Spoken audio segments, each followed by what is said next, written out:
You're listening to the Heart of Giving podcast with Art Taylor, powered by bbbgive.org. Here we explore the motivations that form the basis of giving and service. We inspire generosity and celebrate the transformative effects that giving and service have on the human spirit and on community. The conversations featured on the podcast also uncover giving strategies that educate and provide tools to help listeners make impactful gifts of both their time and money. We hope you enjoy this episode. Welcome to the Heart of Giving podcast, powered by bbbgive.org. Give.org is the nation's standards-based charity evaluator, and it's your one-stop source for information on giving and reports on the most asked about charities. I'm Art Taylor, your host. And today I want to talk about the nonprofit infrastructure. And I know most of you listening will be, what is he talking about? Nonprofit infrastructure? What's that all about? Do we actually have pipes and roads and bridges and other forms of infrastructure like we do outside of nonprofits to deal with our lives? Actually, we do. There's a whole group of organizations that work to strengthen the nonprofit sector, to inspire giving and generosity. And like this podcast, there are other organizations that help individual charities improve their work and organize them in ways that make them more effective. There are data gathering resources that help us learn about the nonprofit sector. All of these initiatives and all of this work helps the nonprofit sector function. Just think about all of the work going on to help people raise money and help organizations raise money. It doesn't just happen because someone went out and asked. There's a lot of study and a lot of learning that goes into really perfecting the art, really, of fundraising. So what about governance? How strong organizations are governed from the leadership standpoint? So there are a host of activities underway that are aimed at strengthening the nonprofit sector and providing the essential infrastructure that it needs in order to function well. And the United States has a very robust infrastructure, comparatively speaking, yet all societies have some organizations working to make sure that giving and nonprofit work, that is work that's aimed at improving our society, can actually function well. So with me today to talk about this is my longtime friend, Victoria Vrana, who is the Deputy Director of Philanthropic Partnerships at the Gates Foundation. And Victoria leads the giving ecosystems and giving by all work for the Philanthropic Partnerships team. And she's focused on policy and data and, as I mentioned, infrastructure efforts. In her case, she's trying to ensure that all people around the world are encouraged to give and to give effectively. So Victoria, welcome to the Heart of Giving podcast. Thanks so much, Art. It's great to be here. Well, Victoria, you know how these shows go. I generally like to introduce our guest by talking about their lives and helping people understand what it is that got them to this point. In your case, what would you say was the driving motivation for you to do work in the nonprofit sector in general and in social good in particular? It's a great question, Art. I never planned to work in institutional philanthropy or nonprofit infrastructure. It's not the kind of thing you set out to do, right, when you're a kid. I was definitely going to change the world, right, and make the world better. That was a given. There's none of this business or any of that kind of stuff. I was not going to do anything like that. And so I started out as the first employee of a really tiny international women's organization. And I was leading an online network for women's organizations in all these different countries. And so that meant like email, right? This was like the mid 90s. Like you remember this time, it was email and FTP sites. And so I got really deep into how you use technology for social change and how that can really fuel. It's one of the pieces of infrastructure, right? How you can connect and communicate and share information and knowledge to do that work on the front lines. I was really involved in global feminism, and online community building was a big thing back then, still is, but it's not called that very much. But I got really frustrated by how hard it was to get resources for work on the front line. And I couldn't understand the way like the grants worked. We had grants from major foundations and from grants from USAID and things like that, but it was like such a patchy thing, and I got really frustrated by how that worked. So I went to a consulting firm, a small consulting firm that worked with big nonprofits and national nonprofits and foundations. And I thought, okay, I'm going to figure this out. And then I really started to learn about the dynamics and the forces or the lack of market forces for foundations, and kind of like how this system was really underperforming in some ways. I was still doing a lot of technology stuff. And by then we called it new media. I don't know if you remember that. The web had Hmm. happened. So I was like the new media person, and I was helping foundations create websites and build online communities and all that kind of stuff. And that led me to work with a guy named Mario Marino in the DC metro area. And he had made his good fortune in technology and was giving it back early on. Again, this is the 90s, and really looking at things like wiring schools and supporting entrepreneurship in the DC area. And that led me to really get deep in my region and the kind of the inequalities and the inequities in the DC metro region. And that got me super grounded here. I was working with him at Venture Philanthropy Partners. And Venture Philanthropy Partners is about trying to make a new model of philanthropy. So I was totally down for that. I was like, this is the model I've seen so far. I'm not so sure about this. And Venture Philanthropy Partners was trying to get large amounts of money to really great organizations to help them grow.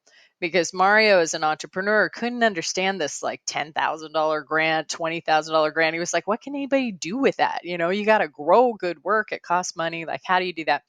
So it was all about capacity building and all about scale. And so that was a fascinating experience. And it really led me to Gates because I kept going up and up and up to change the system. Like doing the work of helping individual people is some of the most important work you can do, right? It's some of the hardest and most satisfying and most important work. But I found working in that frontline way to be so frustrating because you can only help so many people in a day, right?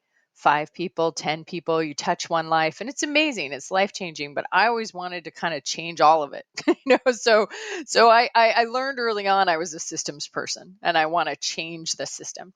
And so going to Gates is a good place to have a vantage point to affect that system.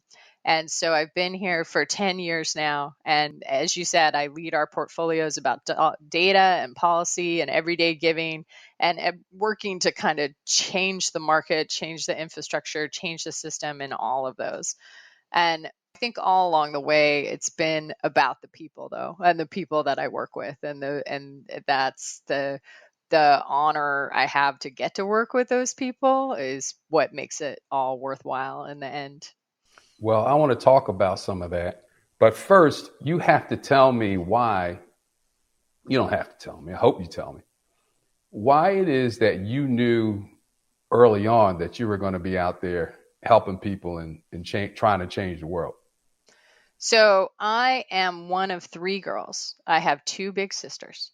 And I myself now have 3 daughters. So that's totally weird. And the whole 3 sisters thing is repeating in my life. But I was Yeah. the little sister. My sisters were older than me. And they went off to college when I was like 10 and 12. And they'd come home from college and they'd tell me about all these things they were learning. And this is, go backwards from the 90s. This is the 80s, right? So they were really involved in like the anti-apartheid movement. And they'd come home and they'd tell me about prisoners of conscience and torture and apartheid and these things that were happening in the world. And I was like 10, 11, 12. I was pretty young. And so I couldn't exist in a world where those things were going on without trying to do something, right? And luckily, one of my sisters told me all about Amnesty International. And so I became a member. I signed up, and back then you would get this package in the mail every month, right? It was like the most exciting thing. And it would, of course, talk about all these terrible things that are going on in the world. And then it would tell you what you could do. And the what you could do part was like writing a letter, right? I could do that. I was 12. I could write a letter. Mm-hmm. And I got so much satisfaction out of trying to change these things and thinking that, I had the power just through a letter or whatever else to change things. One day they sent home a packet and they said, start an Amnesty chapter in your town. And I lived in this little rural town in California. My dad was in the military and we had landed there. That was his base. And so I photocopied the sample flyer they gave me at the library and I hung it up and I put my address and Wednesday night, 7 p.m. and all this stuff. I was like, at this point, I'm like Wow. 12, 13 or something. And then people came to the door and knocked on the door. And my mom was like, no, you got to go away. They were like grown-ups, right? So that was the end of my first Amnesty chapter. And then in high school, I got to create a real one. And then I got to volunteer for Amnesty later. It was my first internship. It brought me to Washington, D.C. And again, like that satisfaction of like the things that go on in our world are like, if I couldn't do something about them, I would just crumple up in a little ball and stay in the closet. It just like, you got to do something. But I've also learned along the way that I have a certain privilege, right? As a white middle class woman, I can kind of make that choice. And I've worked with so many people in so many countries and communities where it's not really a choice. You're in these situations, you're confronted by these things, you're in the middle of conflict, whatever it is. And it's a privilege to be able to come in and out of that work. And so I hold that with me too. And I try to remember that. And I try to appreciate that, actually, that I kind of have this like, oh, I'm going to go try and do this work. And just real respect for those who are in the midst of it every day. Well, it's hard. It's hard work. And you mentioned many organizations that you came up with that were aiming to do amazing things and actually have achieved some pretty amazing things. You talk about venture philanthropy partners and the Reno Institute and some of the work that you've done with young girls, connecting them east and west, after the fall of the Soviet Union. Really challenging work. But it seems that it scaled even both really small and it scaled in some cases really large, as we're going to find out as we have this conversation. But I think, as you're saying, both things may be important. Some of them may be, I don't know how you feel, but may be important just for you personally. It's important to do that one thing that might change that one person's life. But then it's not long-term satisfying, right? Because you know that there's so much more suffering and challenge out there that people are dealing with. And you want to do more. You want to figure out how you can replicate what you did in ways that bring others in and help even more people. And I would add that was one of the reasons that we need this nonprofit infrastructure. But let me ask you this. In all of that work leading up to where you are today, what were some of the moments where you might have felt, I'm not getting anywhere, or I am getting somewhere and, we need to double down on this, or we didn't quite get it, but we learned some things from it, which is the other thing I think about nonprofit work that people have to understand. Everything you do, you're not going to succeed in, at least in the way you hope. But you got to learn and you got to try. So let me just let you chat a little bit about some of those thoughts. I think about I don't know why the question leads me here, but I think about measurement and metrics. So, in part of my career, when I was working at Venture Philanthropy Partners, one of my jobs was as vice president of communications and assessment. We were trying to really measure our impact, and we were creating a new model for giving and philanthropy. So it was like, how's it working? And we wanted to have this model for measuring so we could convince other funders that it was like worth putting money into this scale, into this capacity building, this kind of funding that most philanthropists don't give out. And so when you're measuring and you're trying to measure impact, especially for nonprofits that do frontline human service work, it's not a smooth path, right? And it also, when you're trying to change lives, it happens over years. And a lot of funders and a lot of frameworks and a lot of evaluations, they're measuring for a year, that's a 3-year study or whatever. It's a short term.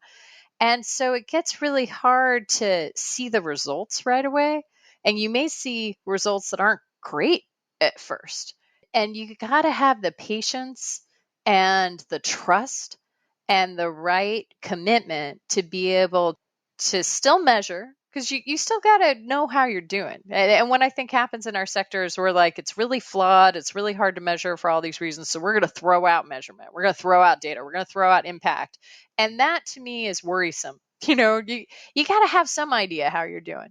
As nonprofit leaders, you got to know how you're doing. And there's lots of different ways to know how you're doing. So you don't give up on measurement, but you need to have, for the stakeholders you're reporting to, your board, your funders, or whatever, they got to trust you and be in it for the long haul and understand the measurement and the ups and downs. So, there's cases where it may not look exactly like something's working at first, but you got to have that commitment. And I think about that again. The other thing that came to mind when you asked me that question is advocacy, right? When you're trying to advocate for something, and first of all, half the time you're trying to advocate for something to not happen, so the Right. win is that such and such a thing didn't happen, which again isn't always like really exciting for funders. When you're like, we worked on this for 3 years and X didn't happen, it's like, no, that's a good thing. But we funded at Gates, and this is a really geeky infrastructure kind of effort, but the effort to open up the Form 990 data, right? The Form 990. It's the biggest source of information on nonprofits, and it was all locked up in these horrible PDFs and CD-ROMs and all this stuff at the IRS, and a bunch of folks in the sector, including you, were working to try and make it machine readable and all this stuff, like modern. And it took years and years and years. It took like 10 years, right? And luckily I was around to see most of that. And it was so satisfying when it happened. But for years it'd be like, well, what progress is going on? I'd have to report up the chain. It was like, well, we're still working at it. This one thing happened or this one thing happened, but it's slow. It can be really slow. So that's definitely something I've learned. And I guess in both those stories, I think part of the problem with the way we capitalize nonprofits is that we don't give folks enough time to do anything. 1-year grants, 3-year grants, 5-year strategic plans. What are those to change a community? I really, more and more, I look at that as one of just the basic things that's kind of needs to be rethought in our funding system. Maybe even in our orientation too, because I think that all of us are eager to see change happen when we think it needs to happen. And so if you come into our sector with that mindset, I guess that's a good thing because you have a sense of urgency.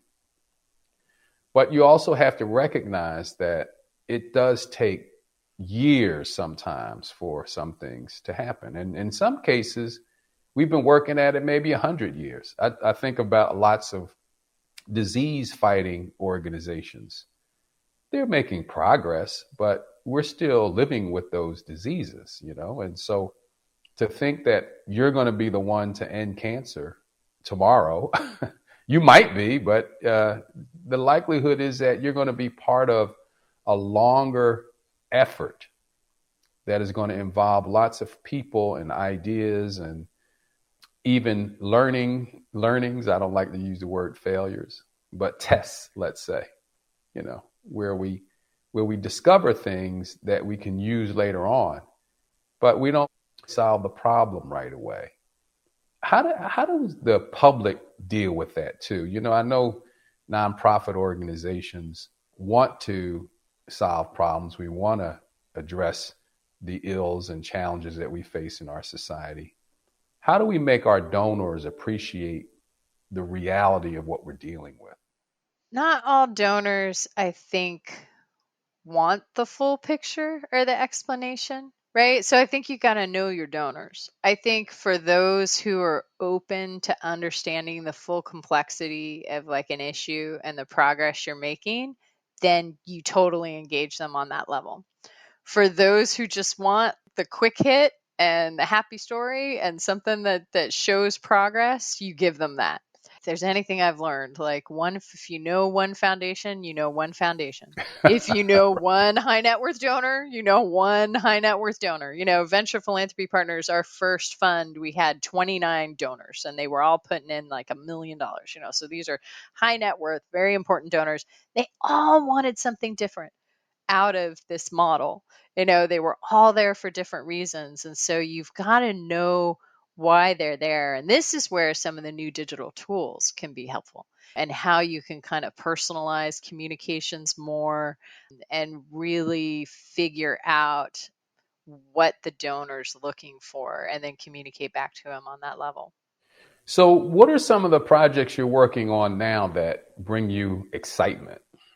There's a lot of things that bring me excitement. You know, we have created and support a big community of entrepreneurs and practitioners and researchers through our Greater Giving Summit program. So we bring folks together every couple of years. And the first thing we found when we got into this everyday giving space is that there's amazing work going on, but people were really disconnected from one another, you know, because there's like the donor advice fund space and the workplace giving space and the online giving platforms and the crowdfunding and then the researchers and the academic. And we just found there are a lot of opportunities to connect people. You have the big platforms and companies like Google and Facebook getting into this work. And then there's like great nonprofits like Global Giving and Donors Choose and IOBE, these platforms that have been doing this forever, and all kinds of grassroots activists. So I think one of my favorite things, and in my very first job with the network of East West Women, you know, this is part of what I did too. I love connecting people. And so we've built this community of over 300 people or so. And there's just kind of all kinds of amazing conversations going on in that group. And I can see connections and partnerships getting made all the time. And it's all to try and really bring innovation and energy to the online, like everyday giving space where there's a lot happening. I mean, I think there's some worries in our sector, as you and I have both been in conversations about this decline in everyday giving, that the same amount of money is being given, but fewer people are participating, right? We've lost 20 million households over the last 10 years or so in making gifts to nonprofits. So that's a worry for nonprofits for a bunch of reasons. But on the other side, there's all kinds of giving that's not being counted. You know, there's mutual aid and there's people given directly on the street or in person to person giving. There's all kinds of generosity that's been happening, especially in the pandemic, that's just not being captured. So it's like Americans are still as generous as they always are, but it's being channeled in different ways. So there's like a concern there, but there's a total opportunity to like reimagine giving and reinvigorate it and support it in new ways. So that's one of the things I'm really excited about, is this conversation that has not happened before. You know, it hasn't happened in the last 10 years and it's really exploding right now. And yeah, so that part's a lot of fun. Well, those are two great things, and I happen to be connected to you on both of them, which is really fun. I definitely agree the Greater Giving Summit group is a fantastic group of people who are sharing all kinds of ideas and thoughts. It's fun to engage this group and to check my email every day and see something that someone said or someone's working on that gives me some ideas too. So congratulations for that. And those summits themselves are also very informative, and I feel really honored to be a part of them. And you mentioned the work that is underway to try to assess the extent to which we're generous. I mentioned that a number of times in these podcasts. I wanted to just talk to you about something that you've done with this group, which is to create sort of this spectrum of giving.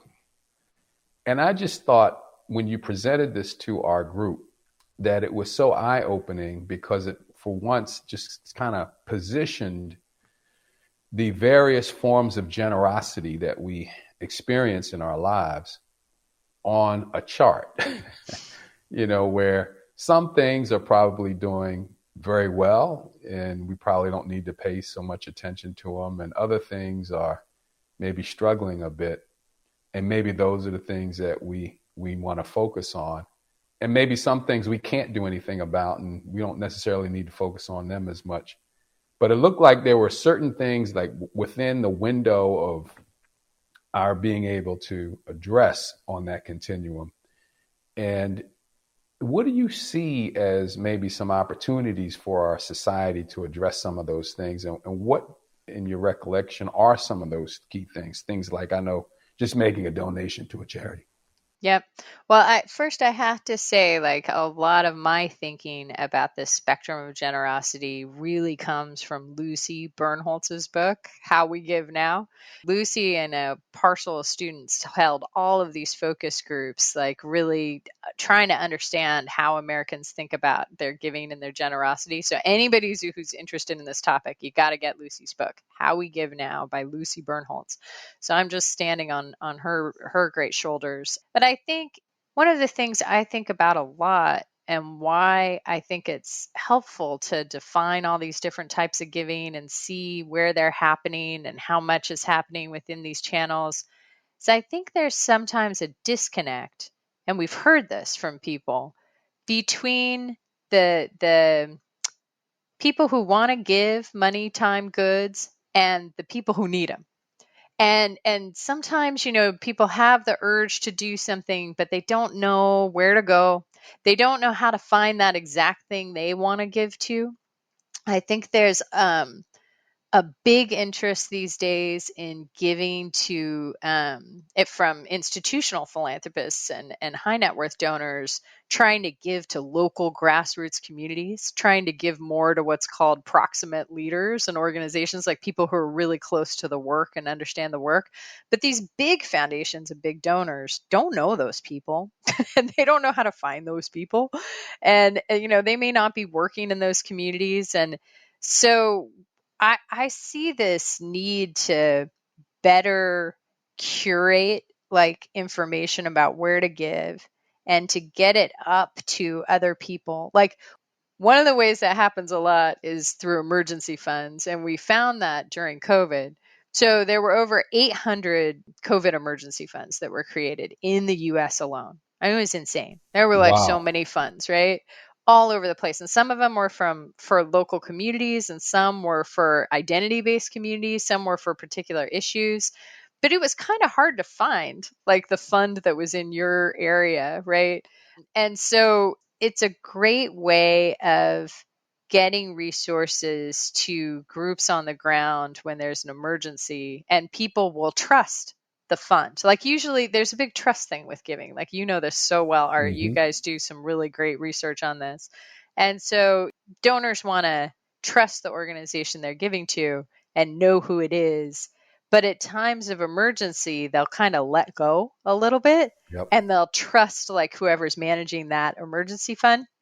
But we need to do more of that, because there's great knowledge about who's doing great work that donors don't always have access to, and they don't want to research it necessarily. They don't want to take the time to do it. It's hard. And so the more we can find these pathways and funds and different kind of shortcuts for people to get money and resources to those who are doing the best work, I think the better off the sector will be. So I don't think that actually answers your question, but that's what it made me think of. No, it does. I think the truth is that there are many opportunities for people to give. The trick is to find the thing that will do what you want it to do, and to understand exactly what it is you want to do, because I don't think that's really clear to people sometimes. You make a donation and you think you're giving to something that's going to perform a certain way. And it doesn't do that. It's not really set up to do that. So you've either been misled or you didn't pay close enough attention to what the organization was saying they were going to do.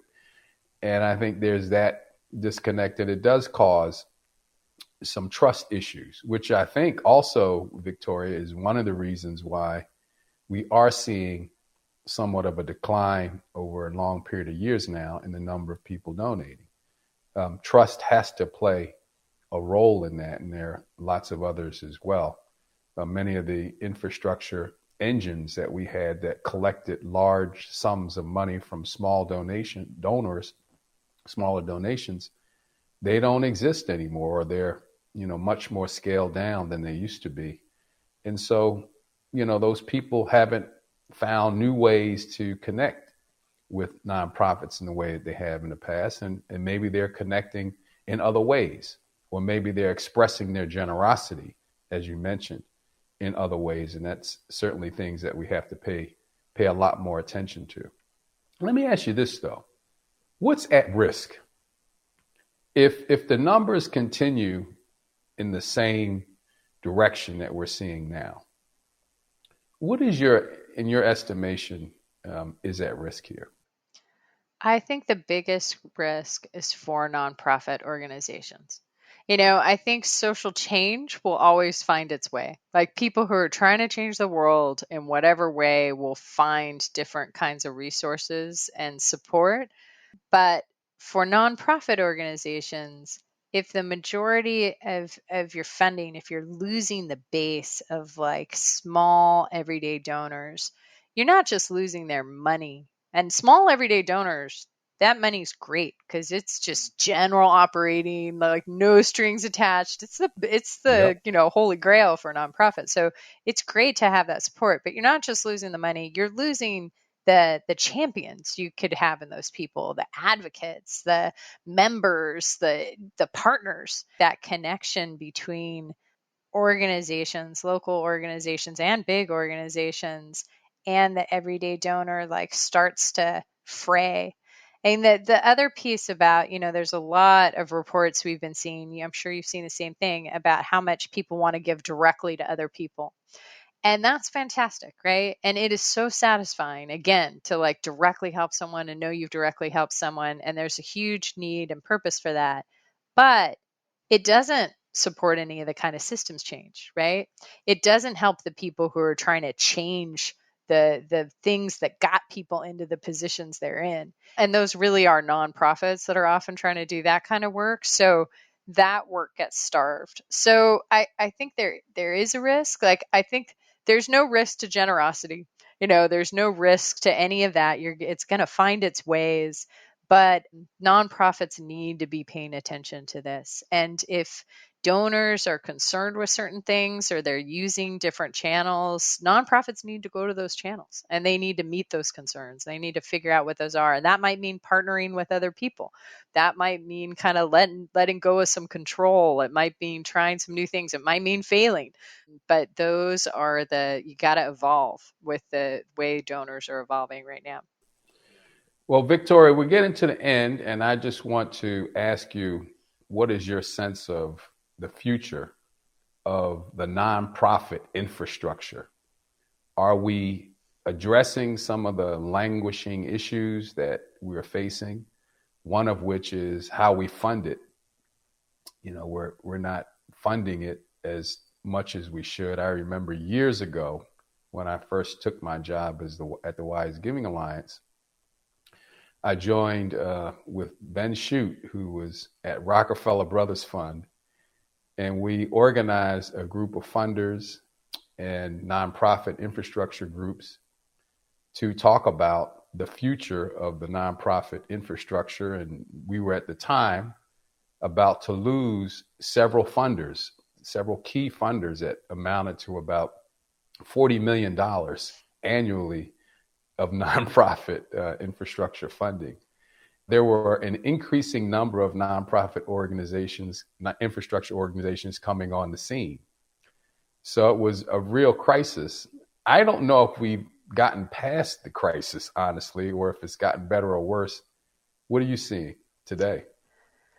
So, two different things. In the infrastructure itself, I see a lot of shifts that are exciting. So, I think that the traditional kind of nonprofit infrastructure has been built up for institutional philanthropy, so like foundations and 501c3 nonprofits.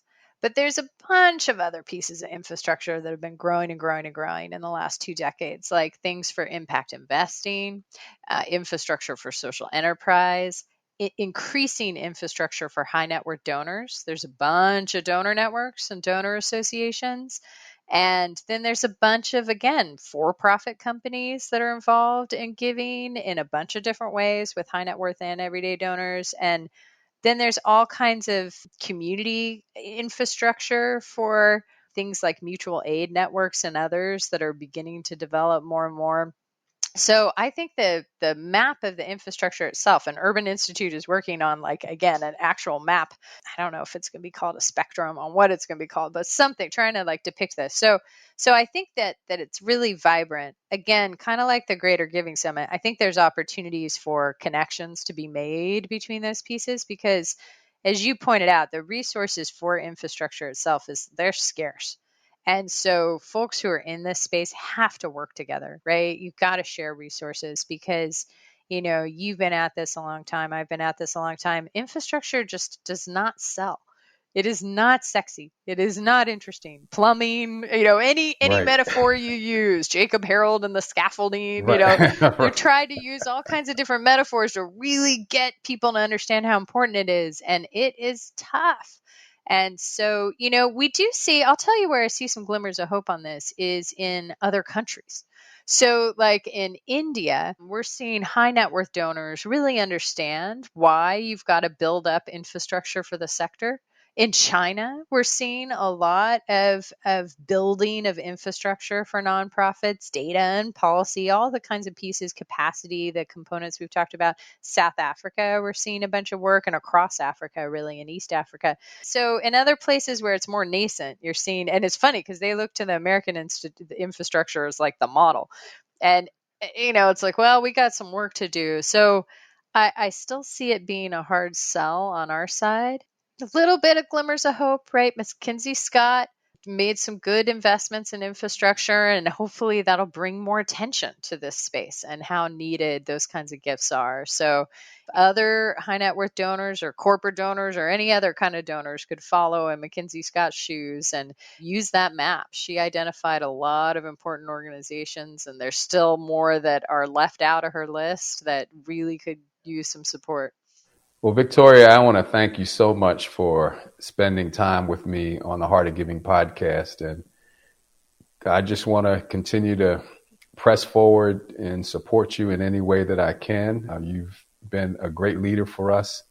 It's terrific that you hold the position that you do in this venerable philanthropy that we all look to for leadership in a whole variety of ways. I just want to say to you, keep pressing, keep doing your thing. Keep delivering the goods for all of us, not only here in the United States, but around the world. And let me just say to all of our listeners as well, I want to thank you for joining. If this is the first time, you can find all of our other podcasts on all of the major podcast platforms. Many, many interesting people that we've interviewed over the last year and a half. And I know you'll find their stories compelling. And if you want to support the podcast, you can do so by making a gift at give.org to the Wise Giving Alliance or to Patreon. Thank you for listening. You've just listened to the Heart of Giving podcast with Art Taylor. Be sure to tune in next time for a brand new episode. To listen to our other interviews, visit heartgiving.podbean.com. That's heartgiving.podbean.com. Subscribe to our show on major podcast platforms. The thoughts and opinions expressed on this podcast are the views and opinions of the guests, not those of the BBB Wise Giving Alliance or program affiliates. This podcast is for information and educational purposes only and is copyrighted with all rights reserved. This podcast is protected by Podbean's terms of service.